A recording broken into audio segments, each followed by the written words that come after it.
Louvado seja Deus, nosso Pai.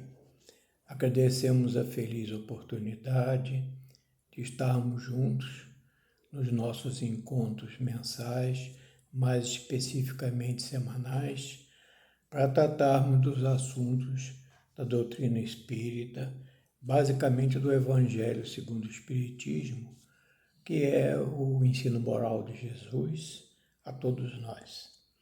Nós hoje temos aquela feliz incumbência de tratarmos sobre o Evangelho segundo o Espiritismo, no capítulo 5, Bem-aventurados os aflitos, com relação ao item 19, o mal é o remédio.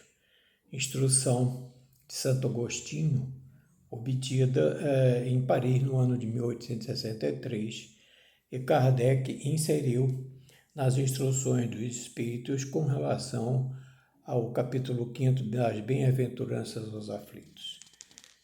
Paris, a época em que a doutrina estava sendo codificada, é a cidade em que houve o maior número de instruções dos Espíritos.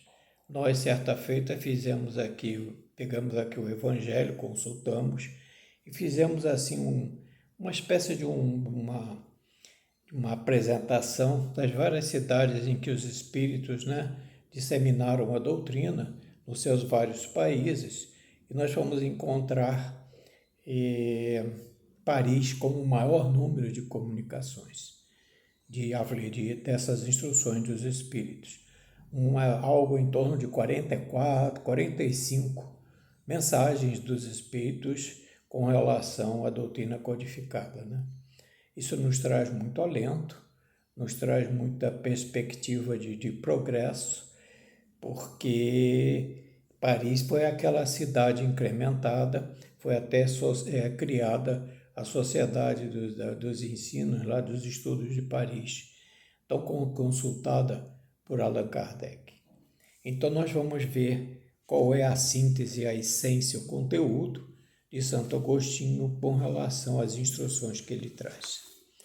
Mas a leitura dessas instruções de Santo Agostinho, lá em Paris, em 1863, ele nos fala sobre o mal e o remédio. E esse mal, ele traz assim uma concomitância do mundo de provas e expiações e qual seria, em função dos nossos males, qual é aquele poder, qual é aquele remédio saneador das nossas enfermidades morais. Então nós fomos verificando que no capítulo 3º do Evangelho segundo o Espiritismo, o próprio Santo Agostinho, mas aí foi em 1862, lá também em Paris, que nos trouxe uma racional e profunda e muito útil mensagem e instrução sobre os mundos de prova e expiação. Porque se há um mal e há um remédio, evidentemente esse mal é um mal próprio dos mundos de provas e expiações que nós estamos passando, que nós estamos vivendo. E Santo Agostinho, ele traz considerações sobre os planetas de prova e expiação na qual a Terra está incluída e, evidentemente, nós, pelo nosso atraso moral, pelos vícios a que estamos sujeitos, em que pese espíritos inteligentes que no curso dos séculos vão aprimorando a inteligência, uma prédica de Jesus, que a inteligência seria muito mais rápida do que a nossa moral, nos traz essa concomitância, essa vinculação. Então, Santo Agostinho, com muita racionalidade, nós fizemos aqui uma síntese, nos diz que a superioridade da inteligência em grande número de seus habitantes, nós que vivíamos através das nossas migrações sucessivas aqui na Terra, vemos melhorando o nosso grau de inteligência, e isso destaca dentro dessa inteligência não ser o mundo efetivamente inferior, ele é de provas e expiações. Não é necessariamente o mundo primitivo. As qualidades inatas que cada um de nós detém dão uma prova cabal de que nós já vivemos e realizamos certo grau de progresso. Mas continua Santo Agostinho com relação aos mundos de provas e expiações, dizendo que os vícios a que nós estamos submetidos, que nós vivemos, é um óbice muito grande à nossa evolução moral, ao nosso progresso moral.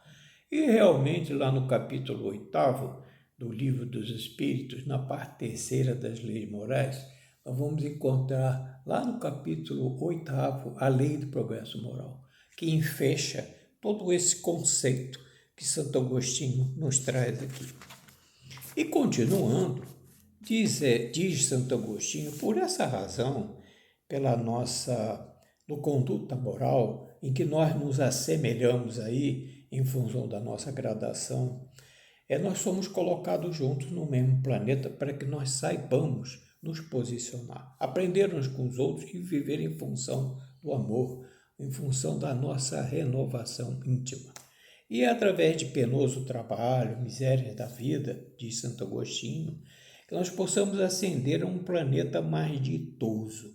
Ou seja, nós atualmente estamos no rumo da regeneração, né? Não vamos de imediato adentrar em mundos ditosos, não. Nós vamos no nosso compasso, porque a nossa evolução efetivamente é lenta, ela é gradual, né? E diz ele que a Terra é, assim, um dos mundos expiatórios, de provas e expiações, que serve de local de exílio de espíritos rebeldes à lei de Deus. Ora, a lei de Deus, lá na Gênesis, logo no início da Gênesis, na primeira folha, nós vamos verificar ali, fizemos um trabalho recentemente sobre a geração nova e nos chamou a atenção 3 fundamentos em que Kardec estuda e consolida e codifica a Gênesis, a ciência, né? Então, ele lá, naqueles primeiros fundamentos, ele diz que a ciência é chamada a constituir, né, a Gênese em função das leis da natureza. E que as leis do Pai, pela sua imutabilidade, estão disseminadas em todos os países do orbe terrestre. E elas são para Deus mostra a sua grandeza, o seu poder, pela imutabilidade dessas leis e não a abrogação dessas leis.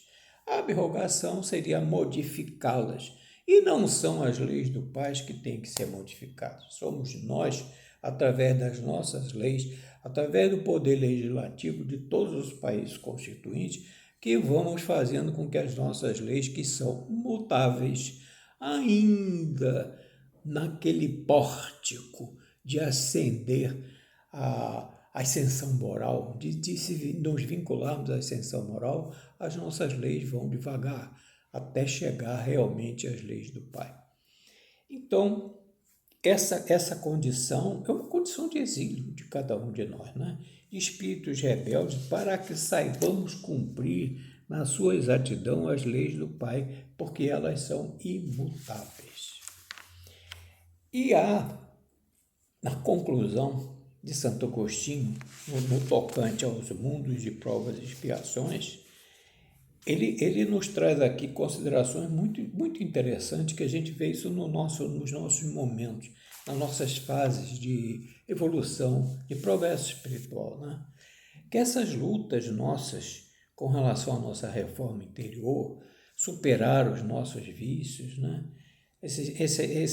Essas nossas fragilidades, essa herança atávica que nós trazemos de outras existências, não conseguimos vencê-las, estão íncitas no nosso perispírito, nos centros vitais, a nossa consciência, onde as leis de Deus estão ali vinculadas. Então, Santo Agostinho nos forma que essa época em que nós estamos nessa luta, nessa conturbação nossa, é a era de transição. Ou seja, é uma plataforma, ousamos nós considerar, onde temos a oportunidade de desenvolver as qualidades do coração e da inteligência. Ora, o coração e a inteligência nada mais são do que uma sinonímia de amor e sabedoria, não é? São essas 2 asas que nos levam à construção de melhores sentimentos, de melhores pensamentos, de melhor procedimento, da nossa saúde mental mais elevada, mais considerada, em que as nossas emoções sejam progressivamente mais positivas e não negativas. Então, Deus, está lá no 625 do Livro dos Espíritos, as leis do Pai estão nas latitudes de todos os países do planeta, mas também elas estão íncitas, as leis de Deus, na nossa consciência. E o Pai de Jesus, lá na Boa Nova, junto aos seus discípulos, nos fala pelas vozes da consciência em amor e sabedoria. São essas asas, plataformas que vão colaborar conosco no nosso processo de ascensão espiritual. E, fechando, essa instrução de Santo Agostinho com relação aos mundos de provas e expiações, ele nos traz aqui uma consideração muito lógica, muito racional da misericórdia divina, né? Deus sempre deixa uma porta aberta para a transformação de seus filhos rebeldes. Nunca ele fecha as oportunidades. Há sempre um momento que cada um de nós tem ali uma porta, e essa porta nós sabemos que é Jesus, através da sua doutrina, através do seu ensino moral, através da vida futura, que ele nos traz a todas as luzes no Evangelho segundo o Espiritismo. Então, essa é a primeira parte que nós queríamos considerar aqui, adentrando agora no mal e o remédio, que Santo Agostinho nos traz lá no item 19. Então, diz ele que nós, como espíritos desencarnados, nós saímos de um núcleo na erraticidade. Pertencíamos a determinado núcleo de ação. Aliás, Emmanuel nos informa isso nas suas obras. Existem várias escolas na erraticidade, escolas referentes à nossa feição, aos nossos elos simpáticos, aos nossos processos de evolução, escolas referentes à enfermagem dos nossos espíritos, estações renovadoras a nós mesmos, aos nossos espíritos, às nossas necessidades, né? E aí, nesses núcleos, quando nós estamos para retornar à experiência física, nós escolhemos as nossas provas. Temos a oportunidade, a feliz oportunidade, de escolhermos as nossas provas, diz Santo Agostinho. Julgamos-nos fortes para que possamos suportá-las e cumpri-las. Mas, diz mais ele, mas se assim é, por que murmuramos? Por que nós nos lamentamos?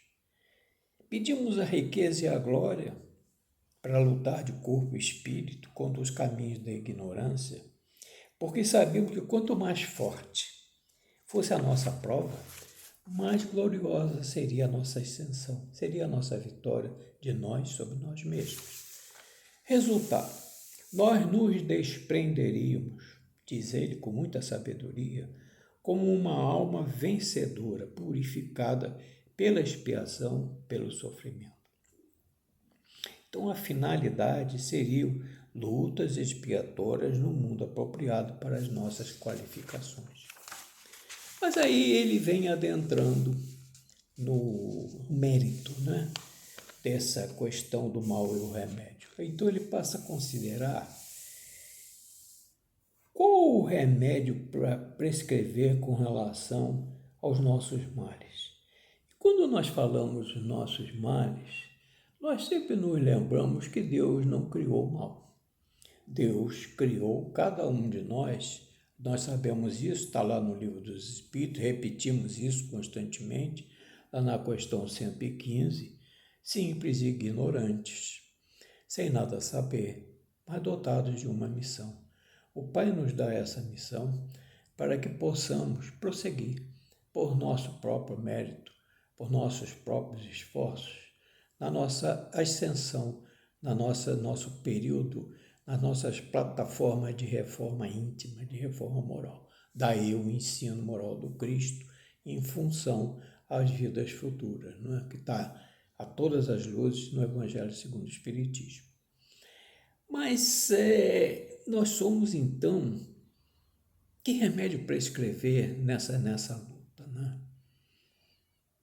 Como nós fomos criados simples e ignorantes, com a missão de adiantamento, esse adiantamento, como diz Jesus, é para que nós, periodicamente, venhamos a conhecer a verdade. Conhecendo a verdade, nós vamos nos transformando. E nessa sucessão, nós vamos chegando à perfeição. E ao chegar à perfeição, evidentemente, nós vamos nos aproximando do Pai. Isso aí é um princípio racional do progresso moral de cada um de nós.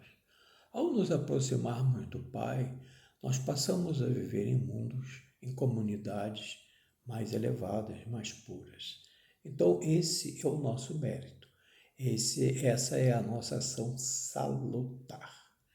Mas, especificamente, com relação a esses nossos vícios, a essas nossas incertezas, a esses nossos males,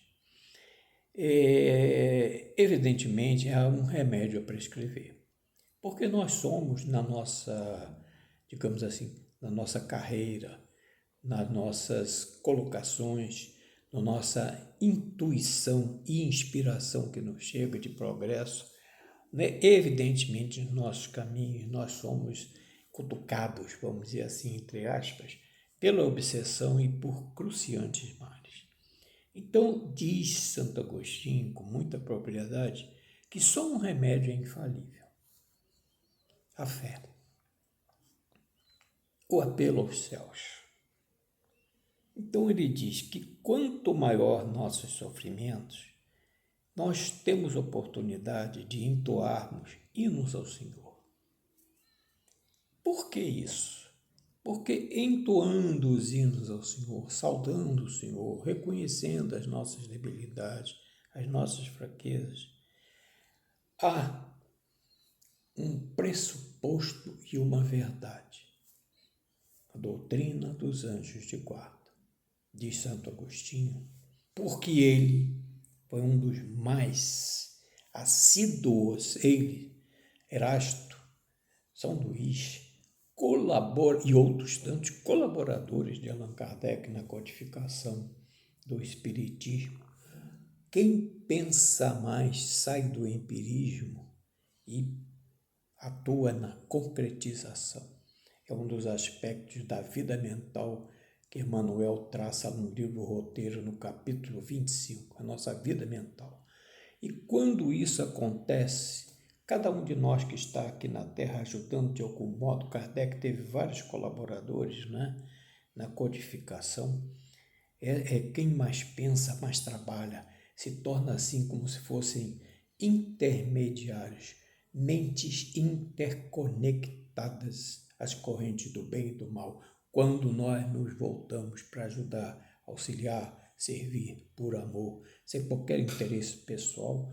A nossa é a predisposição para buscarmos a verdade. E dentro dessa verdade, mais e mais nos aproximarmos do Pai. Está aí a nossa plataforma de ascensão moral, de ascensão espiritual. Então ele traz, Santo Agostinho, essa vinculação, a doutrina dos anjos de guarda, que está lá na questão 495 do Livro dos Espíritos, quando ele, Santo Agostinho e São Luís, traçam todas as marchas da doutrina dos anjos de guarda. Então ele foca aqui a doutrina dos anjos de guarda como se ele estivesse lá no Livro dos Espíritos, ditando a Allan Kardec como é essa doutrina dos Espíritos.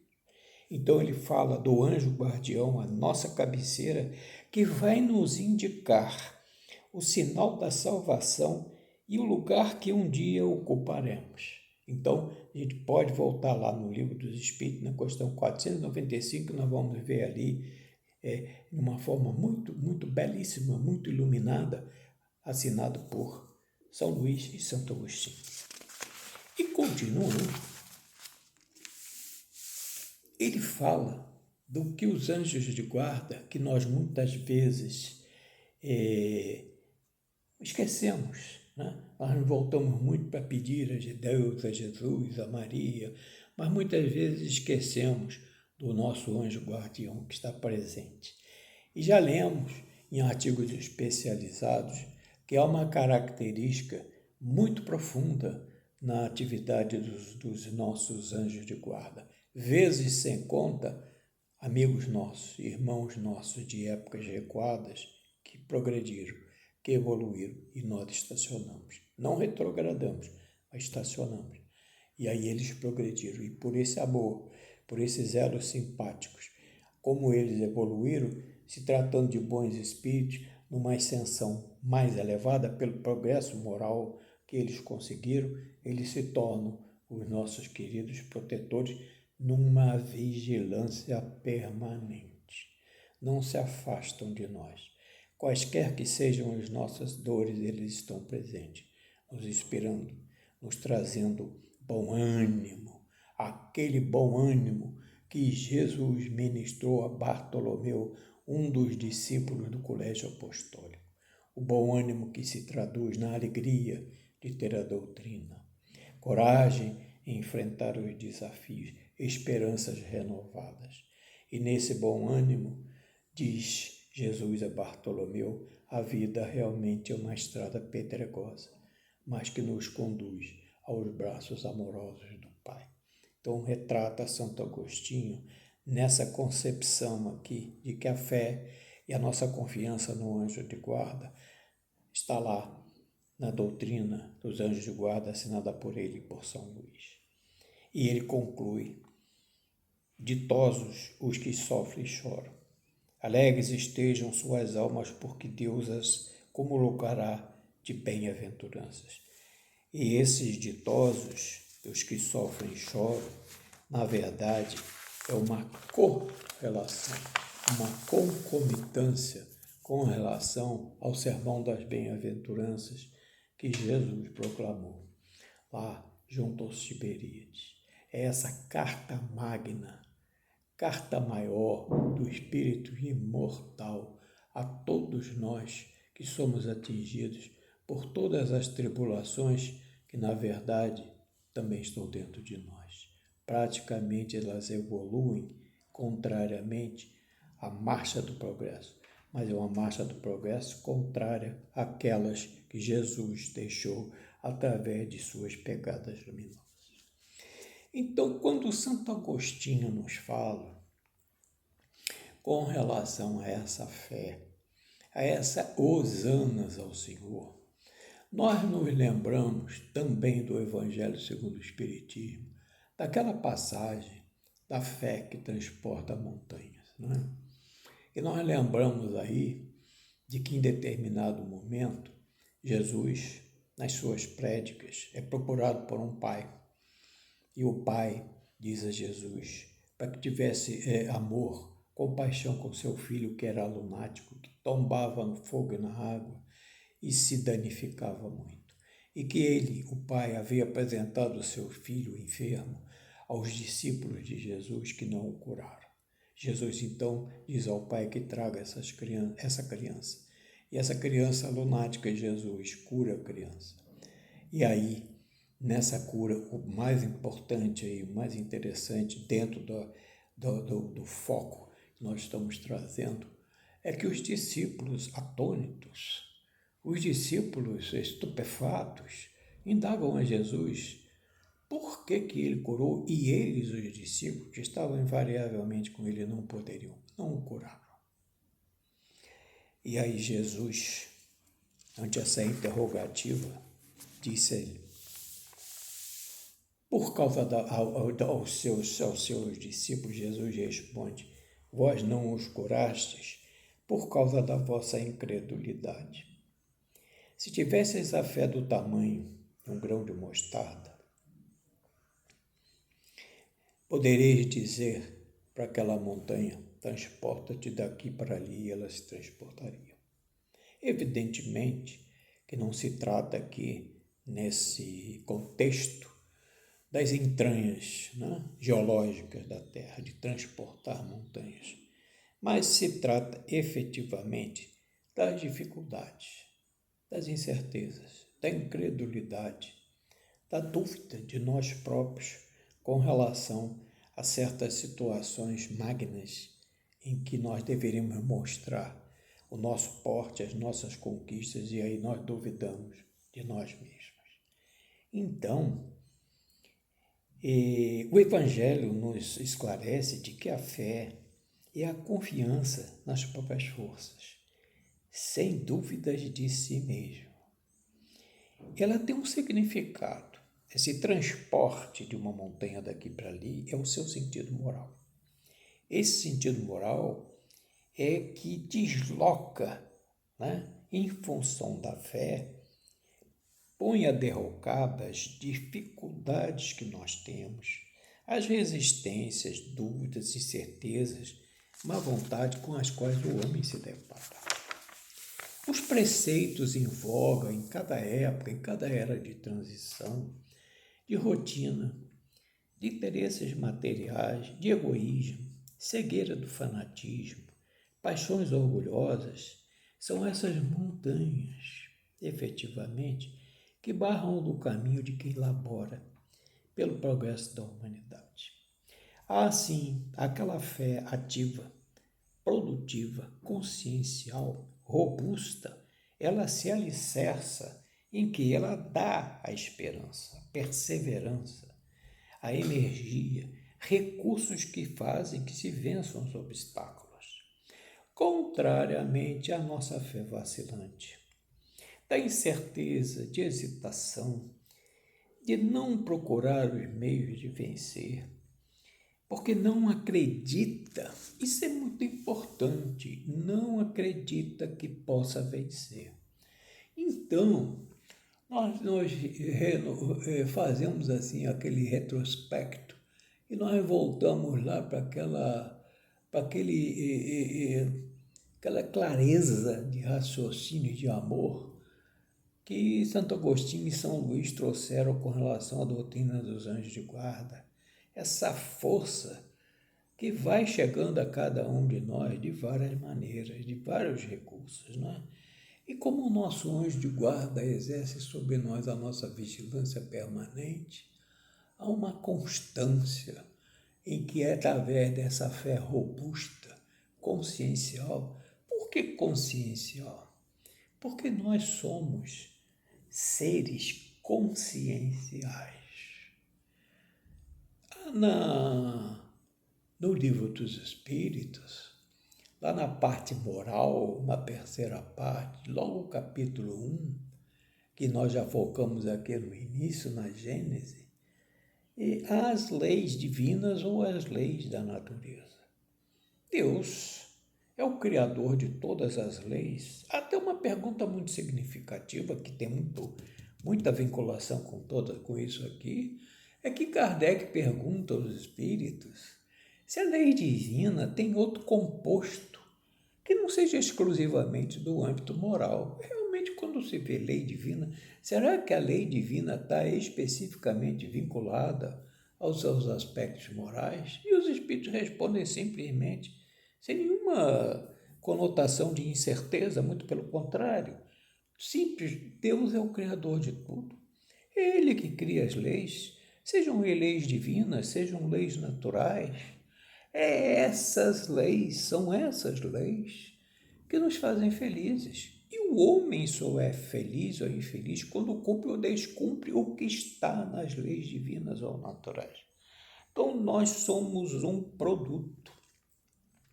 Quando nós olhamos a natureza, eu até queria compartilhar com todos que eu tenho assim não é um hábito, uma frequência.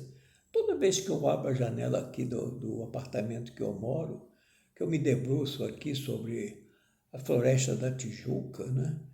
Vejo aquelas árvores, vejo as árvores dos entornos, as montanhas e seus cumes, vezes sem conta, ou o céu estando azulado, iluminado, a luz solar, casada ao magnetismo terrestre, né? O dia a dia, os vários reinos da natureza. Olha os vários reinos da natureza. Olha, e na natureza, diz Kardec, tudo se encadeia, tudo tem um fim útil, nada se perde, tudo é aproveitável, nada se cria, tudo se transforma, tudo tem a sua razão de ser. Então a natureza para cada um de nós é uma bênção. Nós somos um produto da natureza. Efetivamente, como fomos criados, os próprios espíritos já dizem que isso é uma parte absoluta do Pai. Ainda não temos a nossa, digamos assim, a nossa consciência macro para entender todas as demarches, todas as consequências, todo aquele fulgor, né, infinito do Pai com relação à criação. Nós estamos caminhando. É possível que venhamos chegar até lá, mas dentro da situação atual, o que nós temos é o que os Espíritos nos trouxeram por ocasião da terceira revelação. Verdades inconcussas que foram disseminadas, as leis do Pai, pela sua imutabilidade, em todos os países do orbe planetário. E daí Kardec, como discípulo de Jesus, foi chamado para dentro do Espiritismo. E o que é o Espiritismo? O Espiritismo é essa doutrina que veio trazer o cristianismo na sua pureza, depurado de todas as injunções humanas, de todas as consequências lá daquele concílio de Nicéia, 325 da época cristã, até hoje. Então, essas verdades, se fala muito hoje em reforma da doutrina de Allan Kardec, nós mal estamos caminhando, aceitando e praticando, que é o nosso grande desafio, as leis que Kardec trouxe através das vozes da terceira revelação, cercado por aquelas médiuns jovens que colaboraram muito com Kardec nessa amplitude da doutrina que está nesse rumo, no nosso rumo da regeneração. Então, esse é o remédio que Santo Agostinho nos traz, o poder da fé. E há um detalhe que nós não gostaríamos de deixar passar, porque é a nossa vivência na casa espírita. Quantas e quantas reuniões de irradiação nós participamos? O que era a reunião de irradiação? Através, especificamente, da ação magnética. E qual é essa ação magnética? A fé. Esse poder da fé está aí, incrementado na ação magnética. E o que é ela? O homem, por seu intermédio da ação magnética, o homem atua sobre o fluido, que é o agente universal. O fluido cósmico universal tem os seus fluidos. Cada planeta tem os seus fluidos, ou pesados como o nosso mundo, ou mais ou menos rarefeitos conforme mundos mais elevados. Mas dentro dos mundos de prova e expiação, em função do nosso procedimento, dos nossos pensamentos, da nossa casa mental educada, nós temos um influxo nesses fluidos.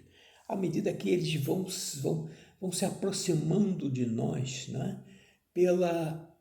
Não pela, digamos assim, assimilação total, mas pela comparação de fluidos. À medida que cada um de nós vai evoluindo, vai fulgurando melhores fluidos e vai se sintonizando, como diz Aulus, nos domínios da mediunidade, vibrações compensadas, vai fazendo essa intermediação. Então o homem atua sobre o fluido, que é o agente universal. Modifica-lhe as qualidades, dá-lhe uma impulsão irresistível. Decorre daí que aquele é um grande poder fluídico, porque à medida que a gente vai na radiação persistente, ali, com aquela fé, com aquela vinculação junto à ardente fé, pode, pela força de sua vontade, dirigida para o bem, operar singulares fenômenos de cura, todos tidos antigamente como prodígios. Nós sabemos hoje que a injeção ajuda, o comprimido ajuda, a assistência médica ajuda.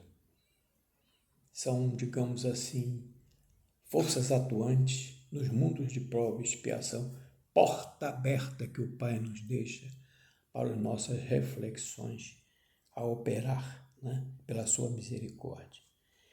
Mas a verdadeira cura está em cada um de nós. Nós é que nos curamos. A água fluidificada, eu li recentemente, profundo, ela atua sobre cada um de nós. Absorvemos a água fluidificada com aqueles elementos fluídicos que fazem a higienização espiritual dos centros vitais do nosso perispírito e que comungam com os centros de força do corpo físico desdobrados no corpo astral. Mas a verdadeira cura está em nós. Por isso que Jesus, na Gênesis, quando curava, dizia: vai na fé. A tua fé te salvou. Mas não voltes a pecar, ou seja, não voltes a lesar o seu perispírito para não enfermar de novo. E a enfermagem, enfermar o perispírito, são essas nossas migrações sucessivas, porque nós não somos aqueles que retornamos à esfera física para cumprir as nossas tarefas como reencarnacionistas completistas, como está em Missionários da Luz, obra de Allan Kardec. E, ao termo dessas conotações que Santo Agostinho nos traz, e o Evangelho nos traz através do capítulo da fé que remove montanhas, essa ação na irradiação é o efeito de uma lei natural. E aí ele fecha lá no Evangelho segundo o Espiritismo, com relação à fé, tal o motivo porque Jesus disse a seus apóstolos: se não o curastes, ou seja, quando foi apresentado aquele filho lunático que tombava no fogo e na água, se não o curastes foi porque não tinhas fé. Então a síntese desses trabalhos está aí. O mal é o remédio, o poder é o da fé. Então, nós fechamos aqui, estamos com exatamente 36 minutos, passamos um pouquinho dos 30, em função do tema que é tão profundo, um tema que é nosso, é do dia a dia, é da nossa vivência, e nós ficamos até muito emocionados mesmo quando tratamos desses assuntos, porque nós nos colocamos ali. Todos somos irmãos, todos somos similares nos nossos desajustes, e é por isso que todos estamos juntos no planeta Terra. Nós estamos juntos para aprender uns com os outros. Estamos sintonizados não só no amor que é fragmentário, nós já sabemos disso. O amor é lei soberana do Pai e o amor é fragmentário desde o cenário do cristianismo. Nós estamos juntos para aprender no amor, mas estamos juntos para aprender também na dor, nas nossas dificuldades, né? O amor é fragmentário porque em um nós encontramos bondade, em outro tolerância, em outro paciência, em outro humildade e assim sucessivamente. Estamos juntos para aprendermos uns com os outros. E também juntos em função das dificuldades que nós temos no nosso aparato, na nossa, digamos assim, caminhada de ascensão moral. Todos esses fatos surgem para que nós possamos voltar os nossos pensamentos, a nossa consciência, às leis do Pai que estão aqui dentro de nós mesmos.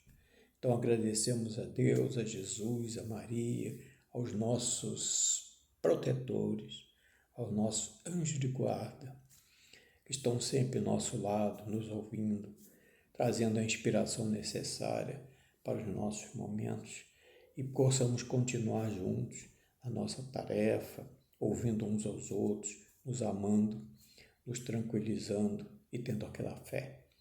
A fé que é esse poder imenso, imensurável que está dentro de nós para ser aplicado. Graças a Deus, que a paz do Senhor esteja em nossos corações. Até uma próxima.